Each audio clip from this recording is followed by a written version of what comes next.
Welcome to round 2 of the Maxis FIM Enduro World Championship. We're in Portugal this time out. The spring weather on the Atlantic coast already scorching the air as the riders get ready for 2 days of non-stop action.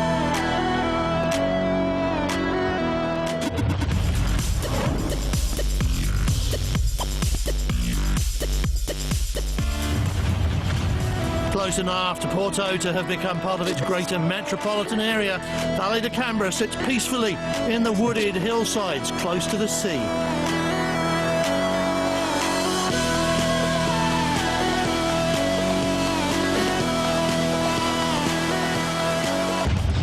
It's definitely springtime here in Portugal, as you can see, but it's time for the woodlands of the enduro section to be opened to race bikes.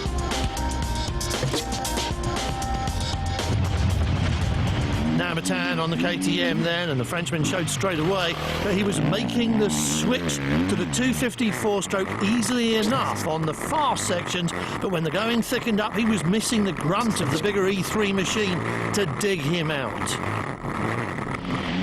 Finland's Eero Remes was also on the pace as usual and right up there with the Frenchman after the first couple of trips through the loop of 3 tests.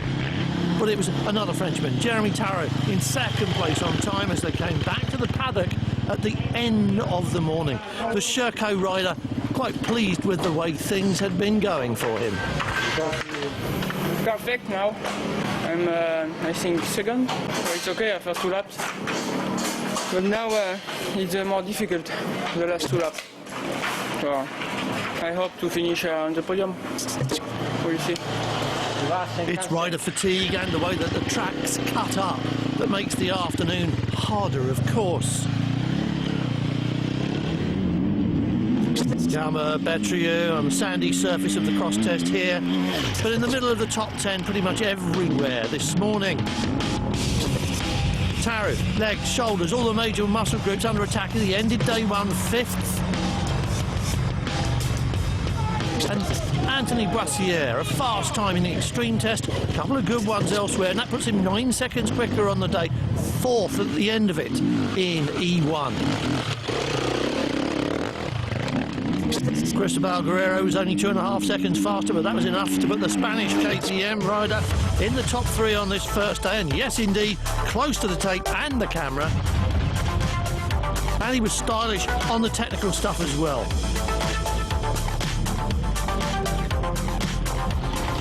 He looked good early on, and now Finland's Eero Remes was putting his experience to good use as others tired, and all his best times came in the afternoon.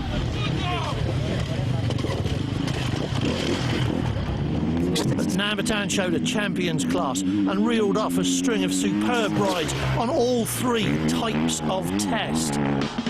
It's safe to say that he's got the hang of keeping the little bikes wound up full time now, and he's going to be a hard man to beat.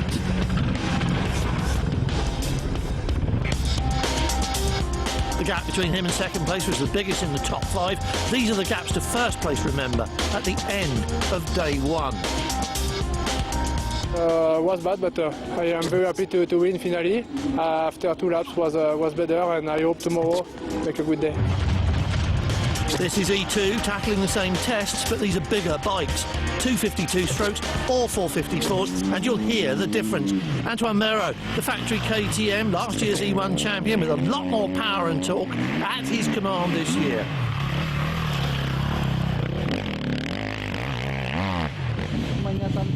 Johnny Ober beat a factory rider midfield in the morning and seeming to tire as the afternoon wore on. Pierre-Alexandre Relais on the Husky. The bigger bikes needing a different approach in the enduro and the extreme test to the smaller ones. 2 laps done, and as they come back to the paddock, it's the Husqvarna rider who's in the lead, and he does seem to be liking the technical tests best.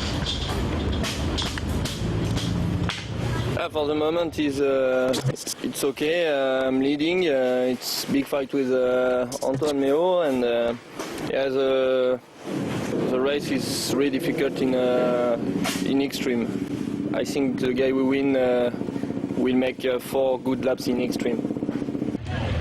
Lorenzo Santolini ended his first day in 6th on the E2 leaderboard, and there was a huge gap behind him. But up ahead, just 12 seconds separated him from Oriol Mena after a long, hard day. And Johnny Ober ended his day in 4th place. He was well clear of Mena. Ahead of him in 3rd, 11 seconds faster after all those tests, Alex Salvini, putting Honda in a strong position for the weekend on a day that wasn't without its problems.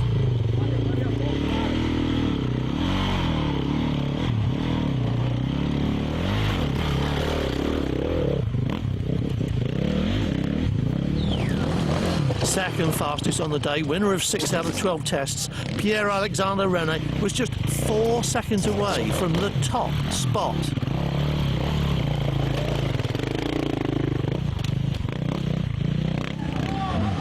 Although he always looked to be on it harder, Antoine Mayo didn't really hit his stride until the afternoon, and he too won 6 of the day's tests. The leader again, but there's no need to do the maths. This was a two-way fight between last year's E1 champion and E2 runner-up, and the season's only just begun. Yeah, I start slowly in the morning because I don't want to make so many mistakes. Pela was very fast, so he get some gap directly. After I start to make some mistakes, so I lose the 2nd and 3rd lap. But in last lap I was very hungry, so I start to push and catch him. So that's cool, because we are not battling just for the day, we are battling for the title. So it was very important to win today. It's E3 now. We're talking 300 two-strokes and 500 fours, and what the bike gives you in extra power, it takes away any extra strength needed to handle it in sections like this. Matthias Bellino, junior champion a couple of years ago, he took his first podium in Super Enduro over the winter. Here's another Finnish rider, Matti Sestola, really fast starting the day. Fastest in the Enduro test, but struggled to 9th on his 2nd lap of the Extreme. Matt Phillips started there or thereabouts and then started winning as the riders headed towards lunchtime. The Australian heading towards a good result. Ivan Cervantes has won multiple championships in multiple classes, and after a slow start on the first test, he looked to be the class of the morning's field in E3. But not everyone had been enjoying a smooth ride. The problem is the Extreme. They let us only 30 seconds in between each rider, and there's one line to go up on the big rapid, and the rider in front of me gets stuck.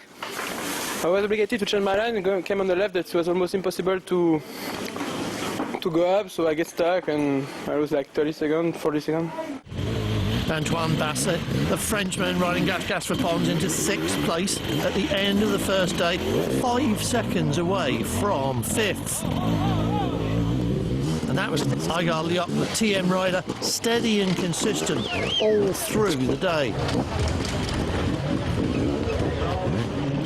Matti Sestola lost a lot of time on the final Extreme test, spoiling what could have been a much better finish for him. Bellino is 3rd today, 25 seconds off 2nd place, and another 25 behind the leader.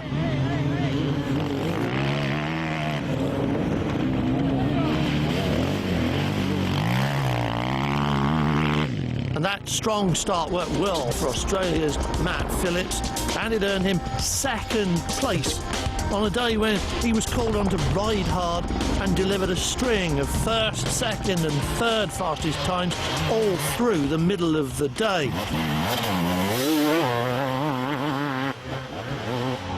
But Cervantes was doing the same thing, and he seemed to be able to keep it up for just a little bit longer. It was those quick times late in the day that sealed his victory and gave him a convincing margin at the top of the leaderboard.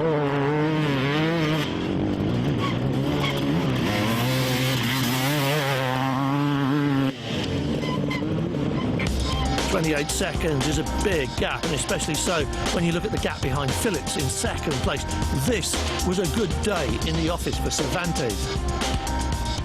I'm very exciting because today is hard to beat Matthew because he's very fast in the enduro test and also in the cross test. But in the extreme, I make very good lines and I win many seconds there. And I think it's the key of the race is the extreme test. We'll find out when we do all of that again tomorrow.